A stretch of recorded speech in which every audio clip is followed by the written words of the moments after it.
Today we have Krista and Melissa from SLR who will kind of walk us through what you need to know from a reporting side for PFAS. So just a really quick intro. Right now has PFAS that is delivering at 8 days on average for TAT to start this year. Next slide, Andrew. So as we kind of talk a little bit about not live. There we go. As we talk about just creating access, we have one more session left for our PFAS. If you haven't signed up, you can use your phone, scan the QR code, and sign up for the next one, which is with Atkins Realis. Next slide. Coming. And so, as I mentioned, we're currently delivering on an 8-day turnaround time for PFAS. One of the pieces is we have the largest capacity for PFAS in Canada. It's centralized to take advantage of the really specialized testing that's required to do this in Mississauga, Ontario. With largest capacity, largest scope. We continue to make investments into this. We'll be adding in an instrument in Quebec later this year, and another one in Ontario, and then another one in the US. And so our promise is to continue to expand, continue to follow the regulations. As I've said in the past about this, is PFAS for the last few years has kind of been building the parachute as you jump out of the airplane. The good news is we've gone through multiple different iterations right now with the regulatory requirements to stay on top of those components. Next slide.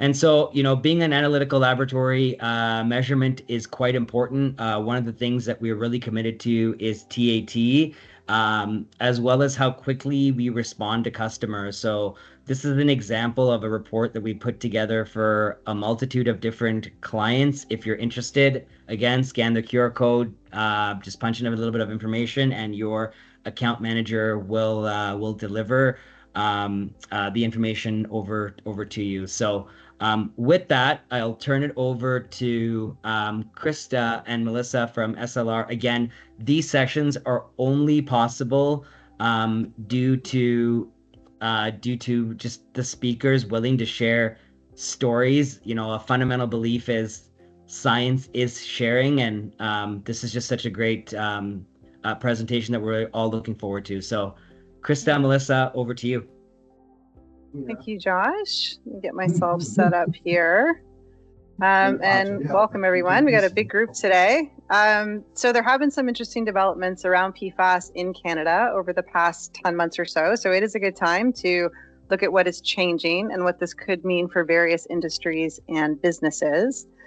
Before I jump in, I do just want to quickly introduce myself and my co-presenter.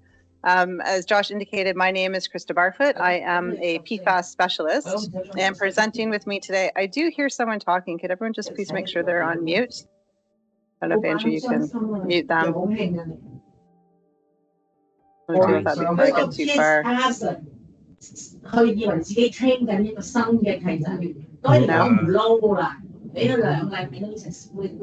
I can do it.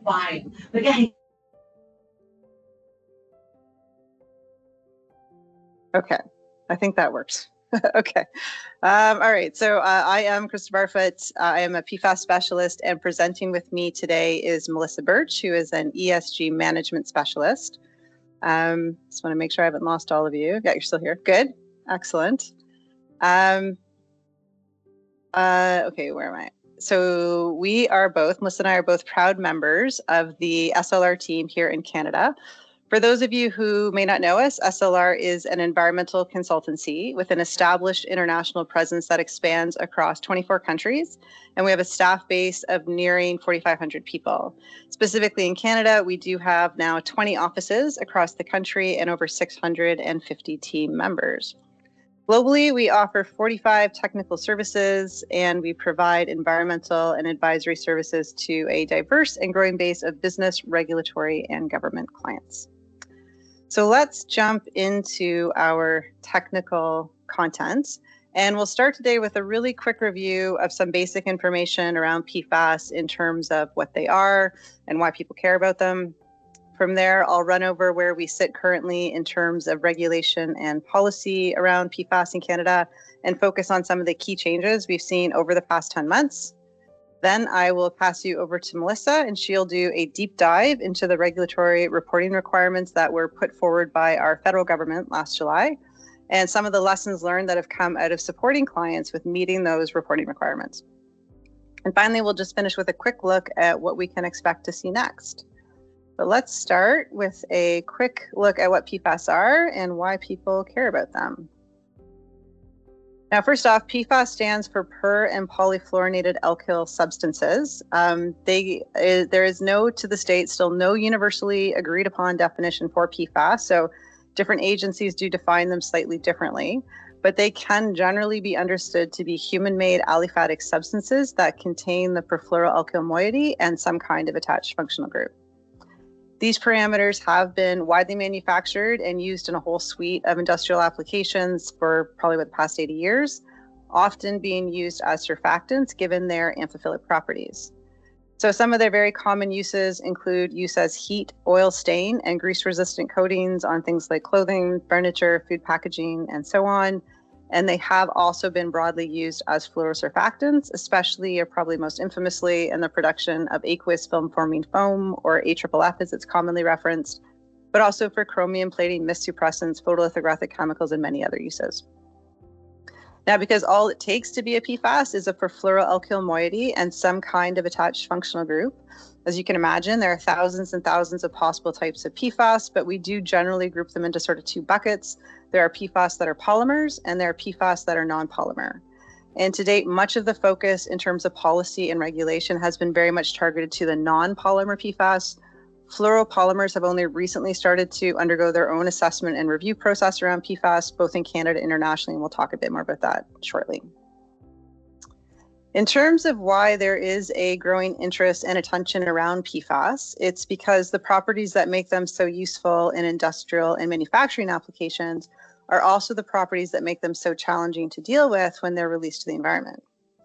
These chemicals are prolific with the carbon-fluorine bond, which is the strongest covalent bond in organic chemistry. So when they're released to the environment, they do not experience any natural biotic or abiotic degradation, and so they do tend to be very stable and persistent.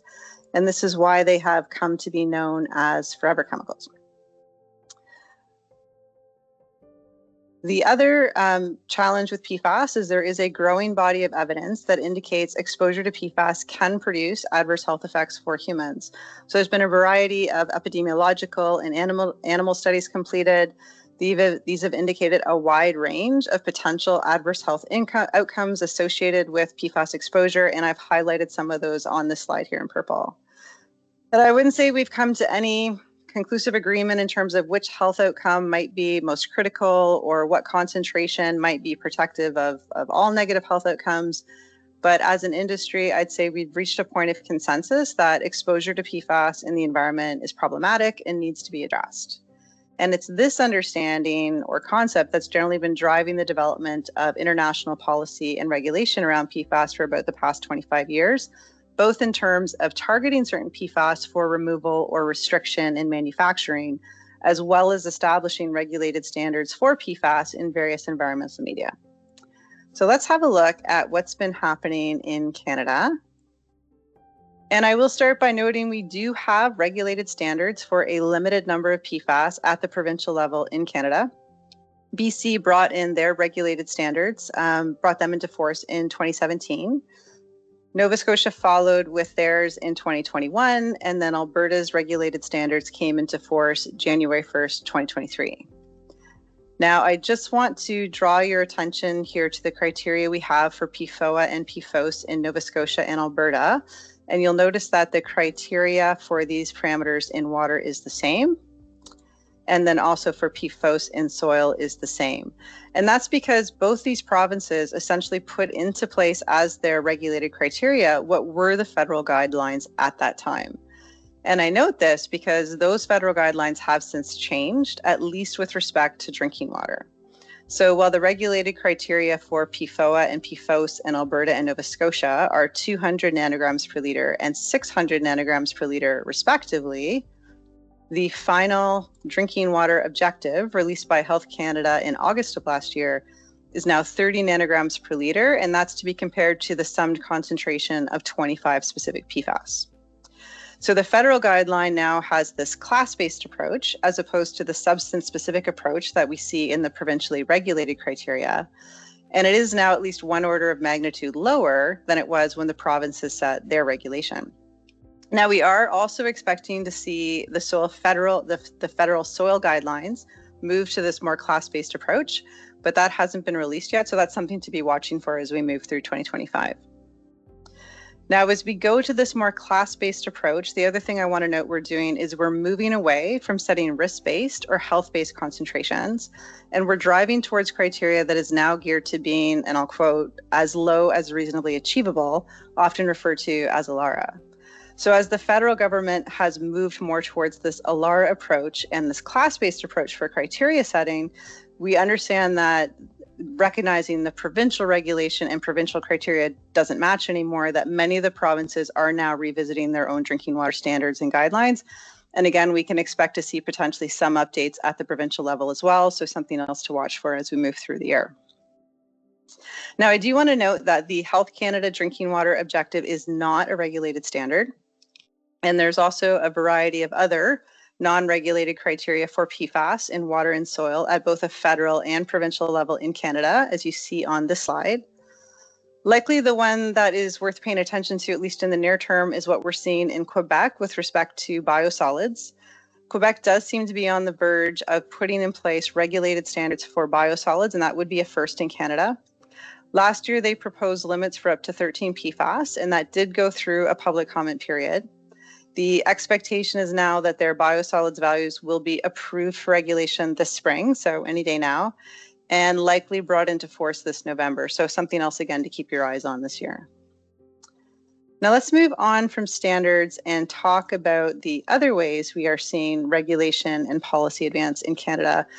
And one thing we've seen in the past year is a lot of activity around the federal government advancing their chemical management planning for this class of chemicals. So in early March, the federal government released their third version of their State of PFAS report. They also released their third version of their risk management approach for PFAS, excluding fluoropolymers. And then we also saw them post an order to the Canada Gazette that would add the class of PFAS, excluding fluoropolymers, as toxic substances under CEPA. Now, those last two documents were posted for public review and comment, and that comment period did just close last week on May 7th. Now, to support the government's decision making on risk management measures, the other thing we saw them do this past year was in July of 2024, they mandated reporting for manufacturers, users, and importers of 312 specific PFAS in the year 2023. This requirement to report has been established largely as a data gathering exercise. Our government is looking to establish a baseline for the use and presence of these chemicals in Canada. But the understanding is the expectation is they will use that data going forward to help them make decisions about future PFAS restrictions. Now, that reporting was originally due January 29th, but many companies did request an extension. So that was extended for 6 months, and that work is now ongoing to July of this year. Now, I do want to draw your attention to Schedules 2 and 3 that are included in that Canada Gazette posting that is mandating this reporting. So as part of completing the electronic reporting file that indicates the amount of manufactured, used, or imported PFAS associated with a company's business in 2023, you are also required to include what's indicated as application codes for the PFAS, as well as substance function codes. So here, you are essentially indicating what industry and what use the PFAS is associated with in the products. And I note this because what we now have with this Canada Gazette posting is a list from the Canadian government that basically says, these are the products and industries in which we expect to be dealing with the management and handling of PFAS. And I call attention to this because I know there's been an active debate for many years on whether or not PFAS should be considered when we're completing due diligence or phase 1 or phase 2 environmental site assessment work. And I think QPs do need to be paying attention to these lists and considering the implications of this for their due diligence activities. It is definitely getting harder and harder to defend ignoring PFAS when you're doing due diligence work on the sites that might have these products or these industries associated with them. So something to think about if you're a QP. The other thing we saw in March of this year is Environment and Climate Change Canada announced that 163 PFAS are being added to the National Pollutant Release Inventory for 2025. The list of PFAS for this reporting is included in the posting under Part 1 Group C, and it is understood that the expectation is that the quantities greater than 1 kilogram or concentrations greater than 0.1% will be tracked in reporting as part of that NPRI work. So the first reporting for that is due June 1st of 2026. Now, I just want to wrap up this discussion on reporting by noting that we aren't just seeing this push for reporting and push for restrictions on PFAS in Canada. We are seeing this elsewhere in the world. So, for example, in the US, reporting is required under TOXA for any person manufacturing or importing PFAS or PFAS-containing articles in any year from 2011 to 2022. So their reporting period is much larger than ours. The original deadline for that reporting was, I believe now, May of 2025, but that deadline has been pushed off a number of times. And at last check, it now extends between April 2026 and April 2027, depending on what kind of manufacturer you are. In the US, the Food and Drug Administration is also advancing voluntary phase out of PFAS containing grease proofing substances, and they have also done a data gathering request related to PFAS in seafood. And then at the state level, multiple states have implemented requirements around PFAS notifications and disclosures, as well as product bans, including broad bans associated with any intentionally added PFAS for specific product types. So we're definitely seeing a lot of advancement on product bans at the state level in the US. Similarly, in the EU, proposed restrictions for PFAS in various products have been put forward and are under review. They have varying timelines and approaches associated with them. A decision on the path forward for the EU is expected by 2027, and much of the focus around PFAS restrictions in Europe have been associated with consumer goods where alternatives are already available. There is an expectation that there's going to be continued allowed use of PFAS for certain critical uses where adequate alternatives aren't yet available, but that ongoing use is expected to require risk management measures and a strong focus on emissions reduction. So I'll also note that the approach for fluoropolymers is also being reviewed separately in Europe, much like it is in Canada. So, and the other thing we've seen in Europe is much like at the state level in the US, in the EU, multiple countries are also advancing their own PFAS action plans. So lots happening in Europe as well. And with that, I will pass you over to Melissa to take a closer look at the regulatory reporting requirements in Canada. Over to you, Melissa. Thank you, Krista. So as Krista just said, we're going to start talking a little bit more about the regulatory reporting landscape. So as Krista has talked about, over the past year, we've seen a shift in how the federal government is approaching PFAS. And one major development being the mandatory Section 71 notice. So Section 71 is a data gathering initiative under SEPA that applies to manufacturers, importers, and users of PFAS. And this is specifically focusing on the 2023 year. So as a data gathering exercise, this isn't just about compliance, it's about shaping future risk management decisions in Canada. So it covers over 300 substances, as we've mentioned, with thresholds as low as 10 grams.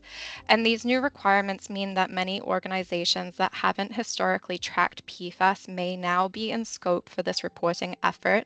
And this presents challenges in understanding the reporting obligations, collecting the necessary data, and compiling the report itself, as this is the first time that this has been done.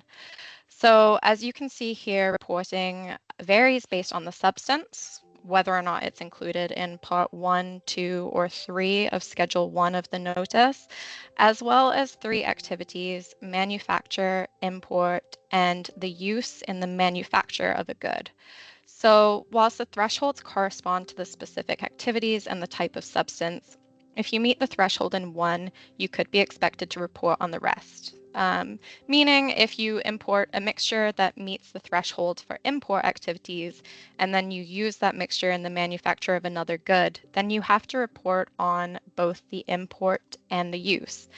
There are also additional complexities, such as whether or not the substance is included in a listed manufactured item, such as food and beverage containers, or items expected to be used by children, amongst others. And as Krista mentioned, reports were due in January of this year, meaning that companies only had 6 months from when the notice was published to collect and compile the data. But extensions have been given to July 29th, 2025. This is potentially just the beginning, and with this report perhaps being the first step in PFAS regulation that will continue to unfold over the next decade. Next slide. So what happens if you don't report? The consequences are real. So failure to report means fines that can reach $500,000 for companies and $25,000 for individuals. But the financial penalties are just one part of it. There's also reputational risk. So customers, investors, and the public are paying closer attention to PFAS with, media articles and customer requests for information coming more and more. So if your organization is seen as non-compliant, that can have long-term consequences. And perhaps most importantly, if your PFAS use isn't reported, it may be excluded from federal decision making. So that means that you could actually lose the opportunity to shape how regulations are applied to your operations. So if your data isn't in the system, your voice may not be heard. Next slide. So the Section 71 reporting efforts have revealed some challenges and some potential strategies for managing both reporting and adapting to potential future regulations on use, which we will now explore. Next slide. Thanks. So one of the biggest challenges, if not the key challenge that we've seen in the reporting efforts, has been supply chain visibility. So many suppliers aren't familiar with PFAS, or they aren't aware of the information that they need to provide for the new Section 71 PFAS reporting. If they are aware of PFAS and have compliance information ready to provide to their customers, they are often regulation specific and may not actually align with the Canadian reporting requirements. And we've seen that a lot where TSCA has come into play for US companies in particular. And at the same time, many suppliers are distributors, not manufacturers. So they often don't have spec level data. And if they do, PFAS usually aren't included. This means it takes time for you to get the information you need, both time to engage with your suppliers initially, and then also time for them to collect the information. If you add in language barriers and confidentiality concerns, you've got quite a puzzle to deal with sometimes. Next. So what's been working? Remember that these reporting regulations aren't just new to you, but are new to your suppliers, meaning that support in the form of information or resources can be valuable in helping them understand what you need, particularly where smaller businesses without a dedicated compliance team are concerned. But we've also seen that there's a fine balance. Providing too much information or providing them information that's actually specific to your obligations, such as the reporting thresholds, can be confusing and lead to getting nowhere. The key is to make your asks clear and specific. Don't say, these are my reporting obligations, what information do you have? Instead, ask questions like, which items contain PFAS? What is the substance identifier? What is the quantity of PFAS or concentration of PFAS in the product? This difficulty in obtaining the actual information needed in a timely manner has resulted in a shift to vendor onboarding as a potential solution. Do you add PFAS disclosure clauses in the vendor contract? Do you put the obligation on them to provide you with ongoing updates in case composition changes?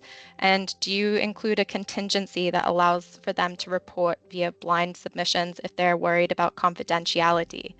And then also consider your overall approach. Do you want to only collect data that is regulation specific, or do you want to collect as much information as possible?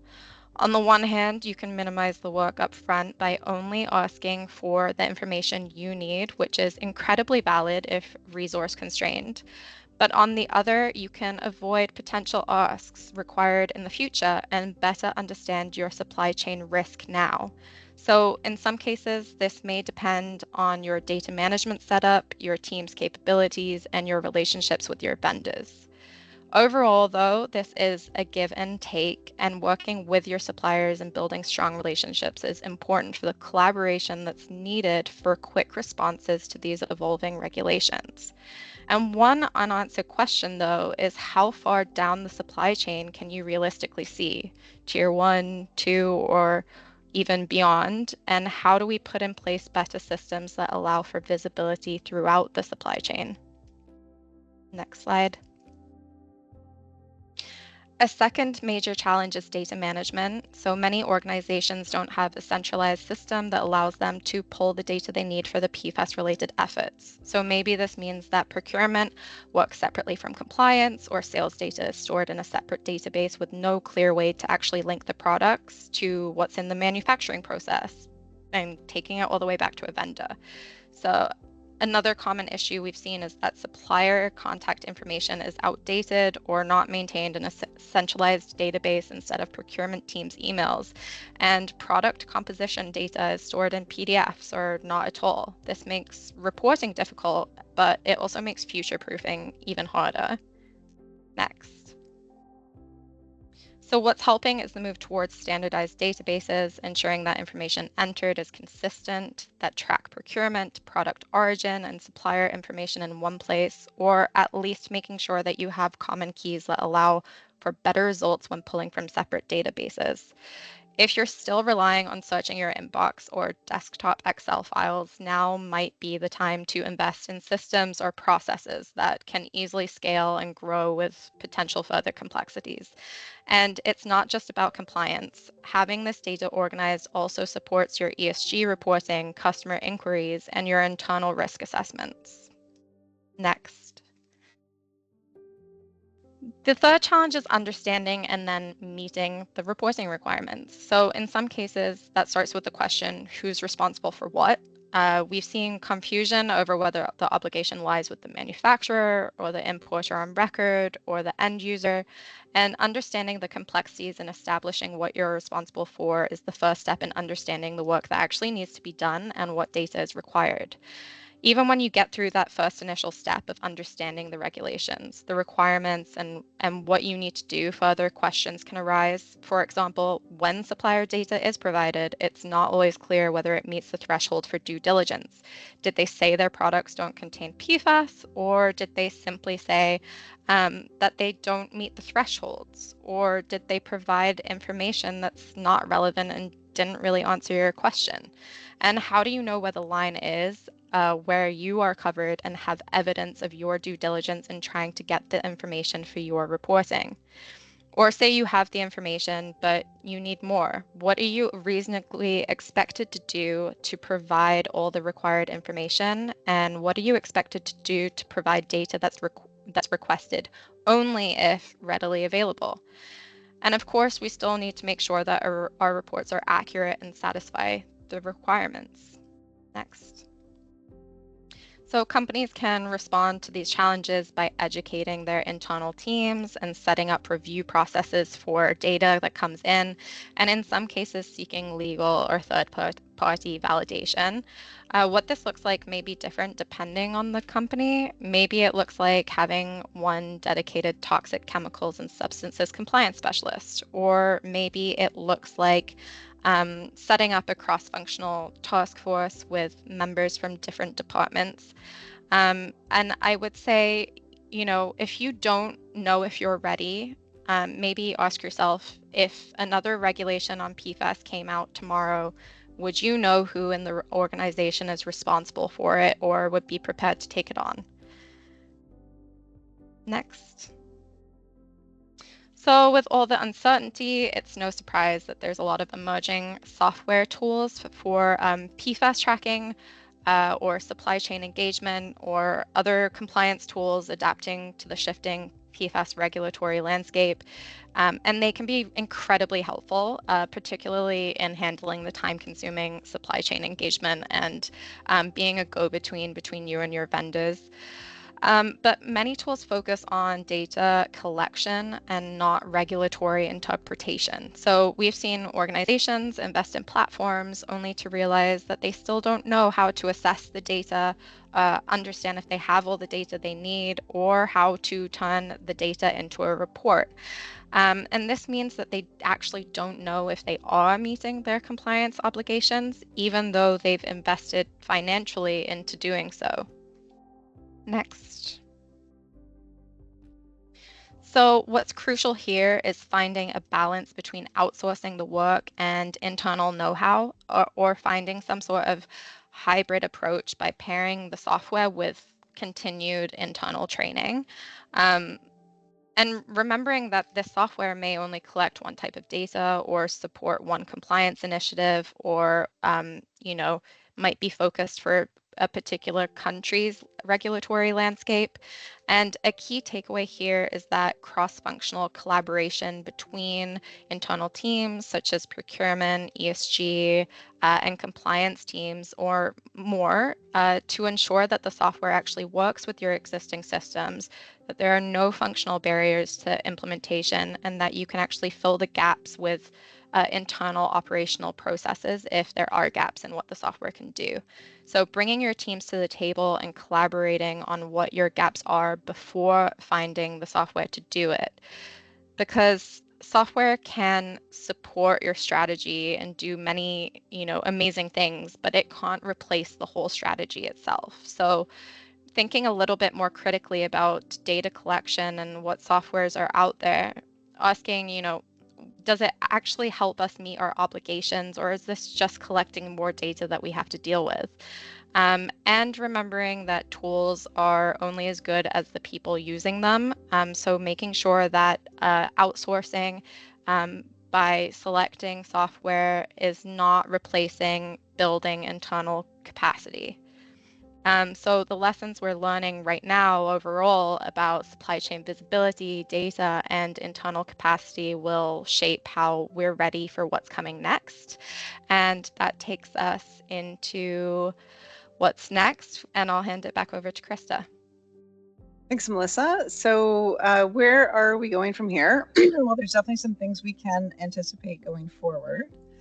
And one of the main things we should be expecting is that we will see a phase-in of more regulation and restriction around PFAS in Canada over the next 10 years.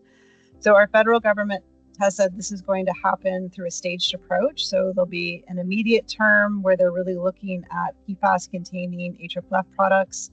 From there, we can expect to see them focus more on consumer or retail type projects. That'll be more the medium term, so let's say 3 to 6 years. This could be things like food packaging, cosmetics, textiles, and so on.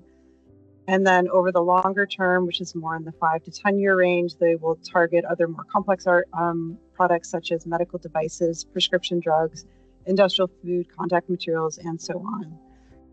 What this ultimately means for many businesses is they are going to have to develop an increased understanding of the presence of PFAS in their processes and products, and they will need to be paying attention to research that's looking into possible substitutes for PFAS as those restrictions come into place. What this means for industries and manufacturers going forward is they are going to have to be tracking changes in PFAS policy and regulation in all the various regions in which they do business, since all the regions are on sort of different time levels and time tracks for putting into place restrictions. Organizations are going to need to develop a solid means of understanding and documenting the use of PFAS within their operations and manufacturing processes. They'll also need to be able to understand and document the composition of PFAS in their products being brought in, bought, or sold, and also their overall PFAS use and emissions. So there's going to be a significant focus for industries that continue to have to use and manage PFAS, be significant focus on activities that will inhibit the further release of PFAS to the environment and ultimately decrease their emissions. And recognizing that these restrictions are going to come into effect internationally, again, it's going to be really important to monitor and advance work that's really looking at identifying suitable alternatives.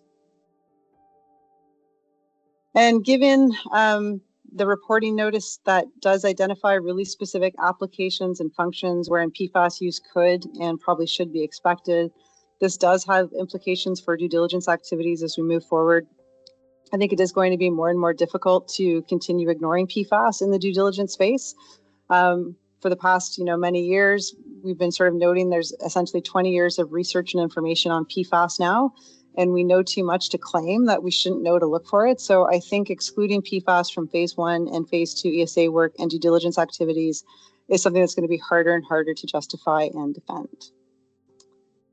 And that is it for us. Does anybody have questions? I definitely have a few. Oh, I was just going to jump in first, Josh. If anyone has them, they want to put them either in the chat or quickly unmute yourself and ask away. Yeah, I'll kick off. So first and foremost, again, thanks for that review. So either one of you could grab this particular one. You talked about supply chain, you talked about potentially tech gaps. Which industries do you expect to be most affected by the PFAS regulations going forward? I think in the short term, it will be those that are engaged in developing consumer and retail type products. So it will be the cosmetics, the food packaging, probably paper manufacturer, textiles. So the places where there are already some decent alternatives and PFAS isn't critical to some sort of important protective component of that product. I think those are the industries that in the short term are probably going to see changes. Again, we're already seeing in the US, there's been a number of bans on food packaging with PFAS in the US. So those ones that sit in that retail and consumer-based space are probably going to be most affected in the short term. And what do you feel? Do you have an answer to what you feel long term, like which industry may be most affected? I don't know. There's PFAS in so many industries, Josh. You can take your pick. I think there's ones that are going to be way further down the chain for impacts. I think, for example, semiconductors come to mind. PFAS are used in manufacture of semiconductors, and I've yet to hear of any great alternatives for PFAS in that product, and yet they're not optional. So I expect there'll be ones that their impacts are going to be, you need to have risk measures in place. You need to make sure you're controlling your emissions. There's going to be stricter requirements on them, monitoring and measuring what they're doing. But in terms of who's going to be impacted most, this affects so many industries, Josh. I don't know that I could pick one that's going to be most impacted by the regulation. Yeah, no, it was a loaded question. I mean, I think, just from our previous chat with lawyers, right? I mean, what they're expecting here is a bit of a rise potentially in litigation. Like the cases in the US are, in the tens of thousands. There have been maybe 10 in Canada over the last little bit, and they expect that to rise. And this whole concept of intentional and unintentional use of PFAS in manufacturing is just going to be such a massive change as regulations here in Canada get more strict and strict and strict. Someone's got a question. Andrew, do you want to grab that one from a question side? Yeah, from the chat, it says, for consumer products, is the expectation that an RSL or restricted substances chemical list will be implemented? I'm not super familiar with that type of list, but I know that what the government is stepping towards is essentially identifying restrictions around very specific PFAS and then use of specific PFAS in specific products. So that's what I expect we're going to see. Again, in the short term, they're very focused on AFFF. In that 3 to 5 year range, I think we'll start to see, we're going to try and eliminate use of these specific PFAS for these specific products. I think those two things will probably go together as it comes out. Mm-hmm. Oh, now they're flowing in. What are the PFAS sources we should be aware of when conducting routine phase 1 and phase 2 work for, say, typical oil and gas industries? I love that question, by the way. Mm-hmm. Yeah, it's a hot one in Alberta. I mean, Alberta does actually have regulated criteria for a couple of PFAS. So it's been interesting how slowly the oil and gas industry is becoming more aware of this. So At bulk facilities, at bulk terminals, the big one will be use of AFFF because it is still, the biggest means of addressing liquid-based fires in that petroleum space. So I expect bulk facilities will have PFAS contamination associated with their fire suppression systems. That's kind of an obvious one. But PFAS is also used in some of the processing associated with the oil and gas industry. So there's probably a few places that you need to look for it. The biggest impacts, I would guess, though, are going to be from their fire suppression systems. And partly because they tend to, even if they never had a fire, they tend to manage those by bleeding out the systems every now and then. And the foam has traditionally just been allowed to disperse. So even if that practice has stopped, there should be, decades of legacy of slow leakage of PFAS on those sites. Yeah, it's a good point I learned recently. We hear so much in the media that AFFF is associated with just fires, but I've learned that, at storage tank farms and things, they use it as a spill response, not just a fire response. And so, if you're doing your phase one and there is no record of a fire, it may not mean or necessarily mean you have no AFFF on site. Yeah, exactly. And that said, too, there's cases where there was a fire, not say an oil and gas facility, but there was a fire at a site and AFFF with PFAS wasn't used. So there's always sort of a research component to the fire piece of it. What I have heard is I'd say the QP, I'm speaking like an Ontarian, but people who are in that ESA space that are professionals in environmental site assessment have learned now that there are specific trigger words in which they need to consider PFAS, and firefighting is one of them, and airports is another one. I think that trigger list is going to grow, I said with this list, because there's a lot of other places where PFAS could exist. But even if there was firefighting, it doesn't inherently mean there was PFAS use on that site, but it does mean you probably need to look into it. And I've heard it's often in surfactant mixes. When they're degreasing planes and things, that it could be another ingredient in something like that. So no fire, it is in no soaps. spill. Yeah. It's in soaps. I mean, I've seen sites where it was a car wash and they have PFAS issues at the car wash because it is in soaps. It is a surfactant. It's strongly a surfactant. Yeah, there's a question there. Is there an expected timeline for when the use of fire suppressants might be targeted?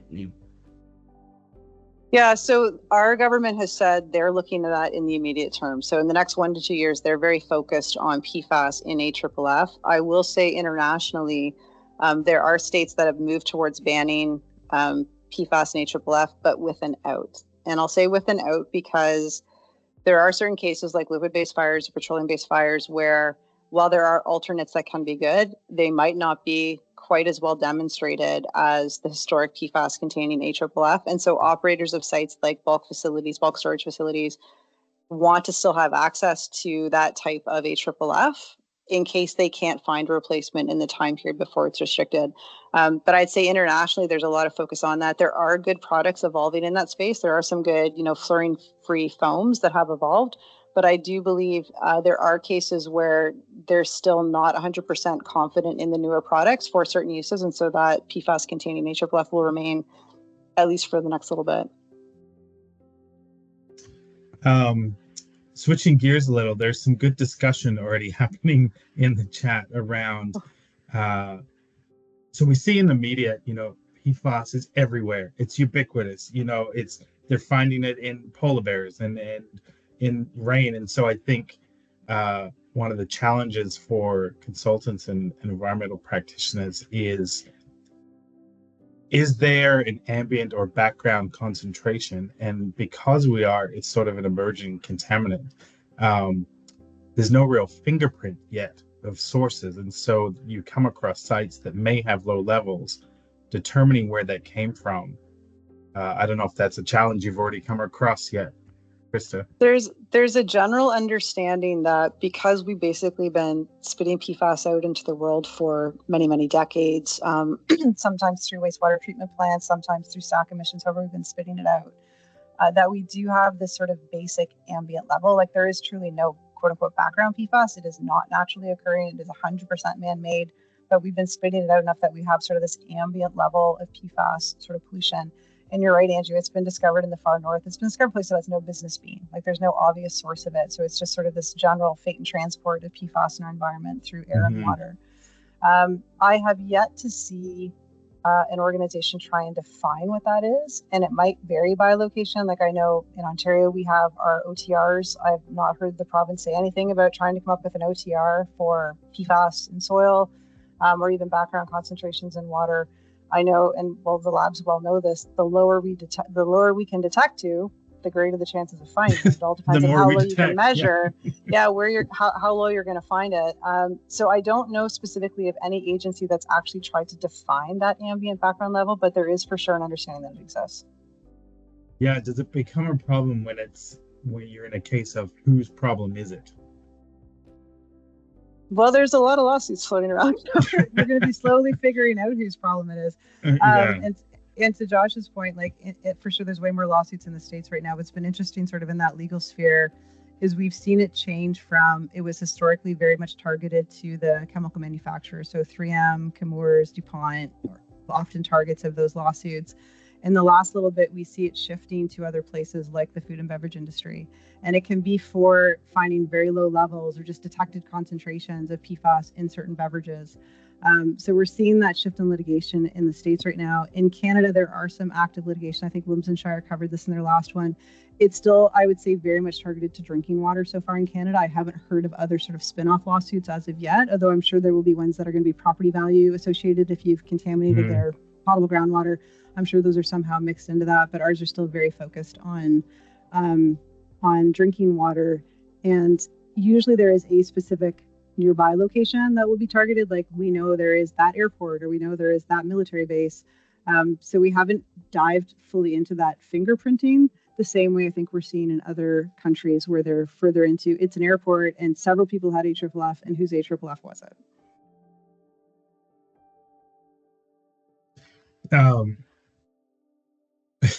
It was a loaded question. I was thinking as you were talking about the regulations, like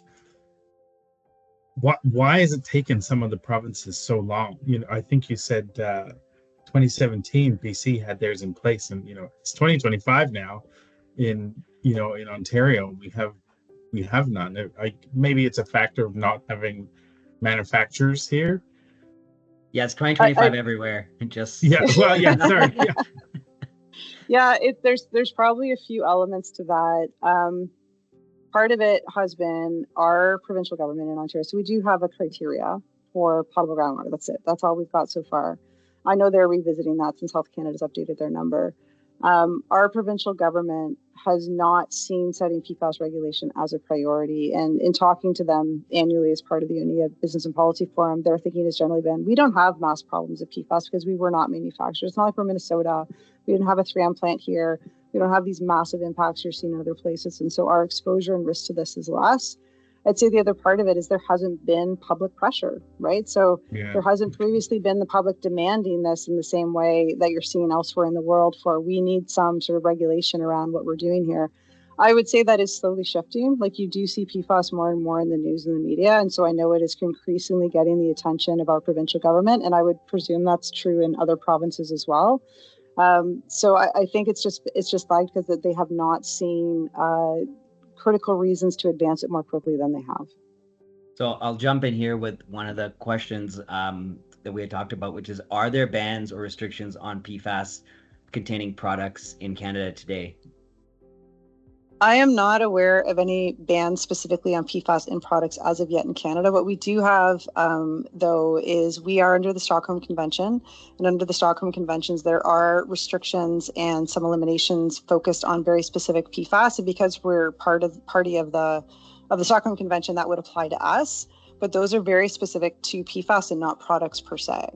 I think we're stepping towards that, Josh, but I don't think we're there yet. Okay. There's a few more questions. There's lots of questions here, but I'll go to this one. Does PFAS bioaccumulate? Would this have implications on RAs for ecological or human health receptors? Yeah, so certainly specific PFAS have been demonstrated to bioaccumulate, some of the longer chain ones, which is accommodated as they have come up with TRVs for those parameters. There's still a very limited number of PFAS that have a toxicity reference value developed for it. We do definitely see PFAS being considered in RAs.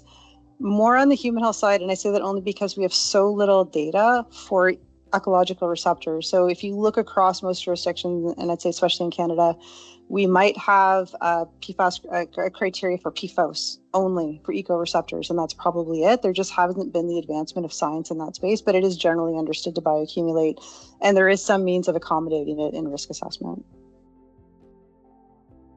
So do you think, as an environmental consultant, should it be something that you're looking for in a phase one? It's a hot question, Andrew. I see this broadly debated by the QB community. If you were at O'Neill last week, it came up again. I saw it at Connect the week before.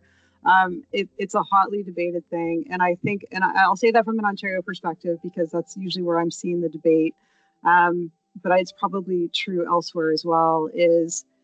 It's not necessarily regulated to look for it, and we don't necessarily have standards. There are some provinces where we do, but we don't necessarily have standards. So even if we did go looking for it, how are we interpreting our data becomes a question. And generally, I'd say, as good practice, you don't want to collect data you don't have a plan for. And so people are very hesitant to collect data they don't really have a means of interpreting, and because it can create such risk for the clients they're working for. So there's a great hesitancy to consider it and go looking for it.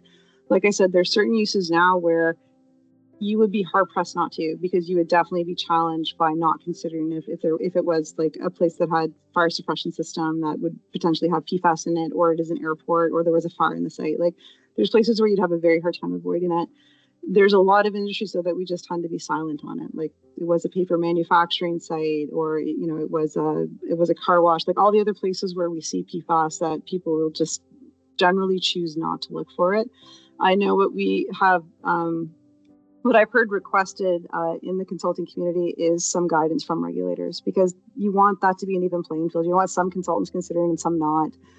You don't want to have market effects on the work that you're bidding and that sort of thing. So it's complicated. I would say that from a legal perspective, if you were trying to defend your licensing and you chose not to look for it at a site where probably you should have been looking for it, I think that would be a hard place to be in. But I still think it's a challenge for people who lead ESAs to say, yeah, we want to look for this and sell that to clients.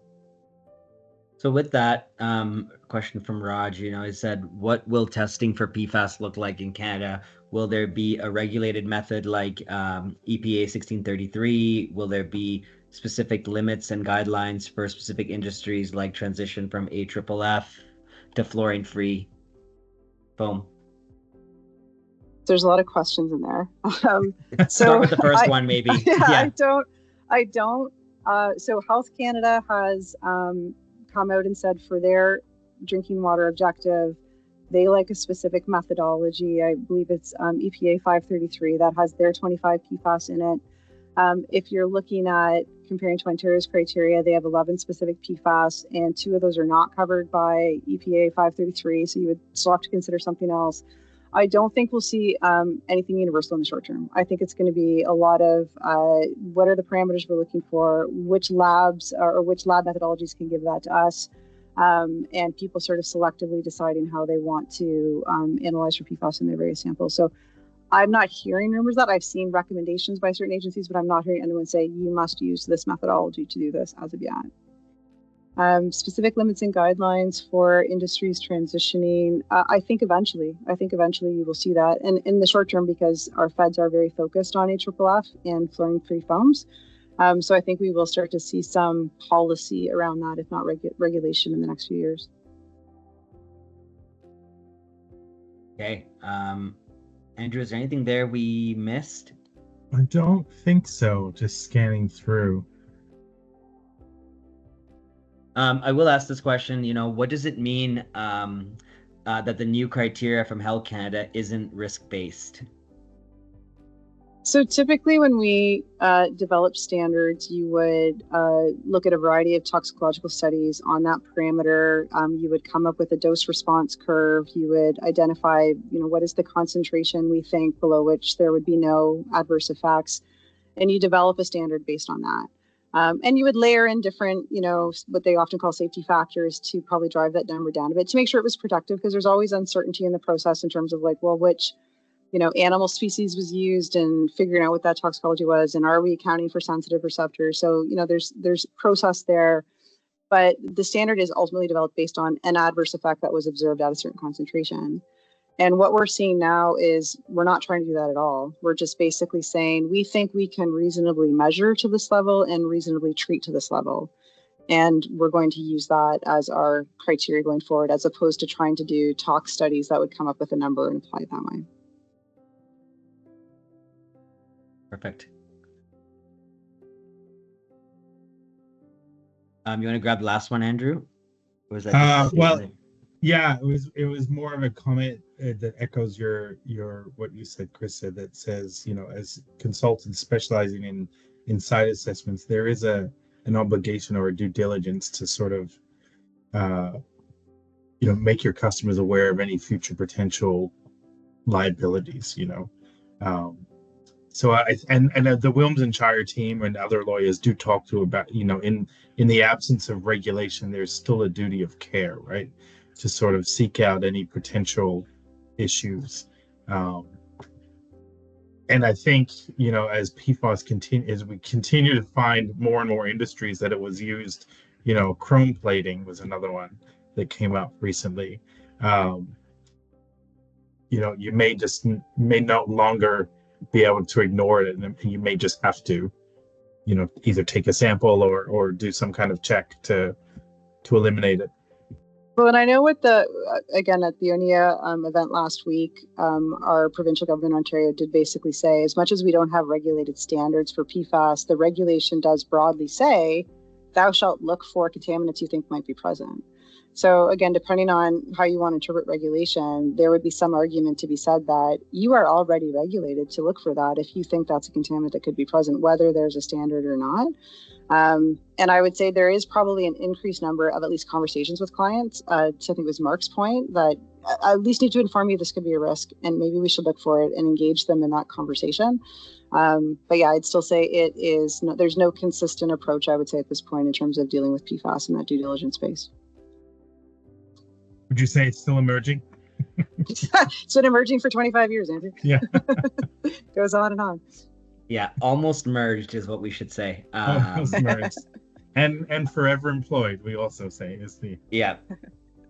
Okay, well, why don't we saw off there with 1 minute. Krista, Melissa, again, thank you so much. Much appreciated. We will share the recording. We will share the presentation. So stay tuned for an email coming from us on that. If you have any questions, please fire us back a note. We're here to help support you and your environmental related programs and initiatives.